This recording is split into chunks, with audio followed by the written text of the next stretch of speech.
Did you choose your life, or did someone choose it for you? Every day you wake up, go through the motions, follow expectations, and chase dreams that might not even be yours. But have you ever stopped to ask yourself, why? From the moment we're born, we're placed into a system, a structure that tells us when to speak, when to sit, when to ask permission, even when to dream. School doesn't teach us how to think. It teaches us how to obey, how to conform. You're graded not for being original, but for coloring inside the lines. And slowly, without realizing, we lose that spark of rebellion, of individuality. The system doesn't want thinkers, it wants followers. And so, without resistance, we're funneled into a life pre-designed by someone else. A job, a lifestyle, a set of beliefs, assigned, not chosen.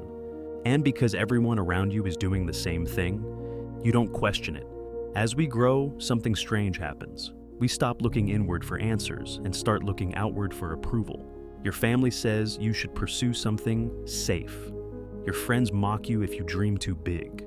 Strangers on the internet silently judge everything you post, so you adapt. You become who they want you to be. Why? Because being accepted feels safer than being different. But here's the dark truth. The more you live for others, the further you drift from yourself. And you might wake up one day, 30 or 40 years old, and realize you've lived a life for everyone but you. Social media has become a mirror, but it's not reflecting who you are. It's reflecting who you think you should be.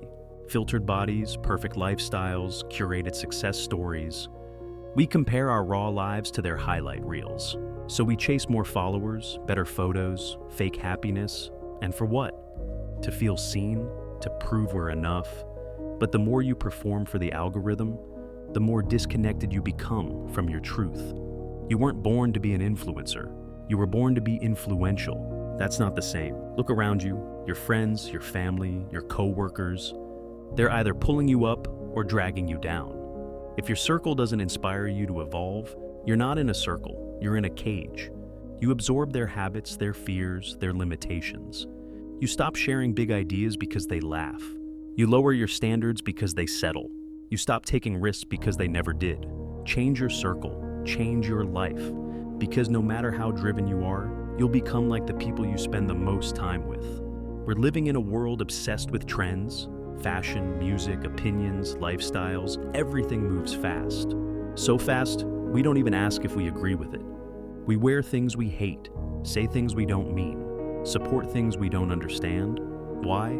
Because it's popular, because we want to fit in. But fitting in is the opposite of standing out. And if you spend your whole life chasing what's trending, you'll never discover what's timeless inside of you. Trends come and go, but purpose, that's permanent. So, how do you break free? It starts with one question. What do I want? Not what your parents expect, not what your followers like, not what your friends agree with. What do you want? Sit in silence. Disconnect from the noise. Let your real thoughts rise to the surface. Maybe you'll realize you've never even met the real you, and that's okay. Because now you can begin. Begin building a life on your terms, a life where you choose the rules. You don't need permission to be yourself. You don't need approval to chase what sets your soul on fire. And you definitely don't need to follow a map designed by people who are just as lost as you. The moment you stop living by other people's rules, you start living. Really living.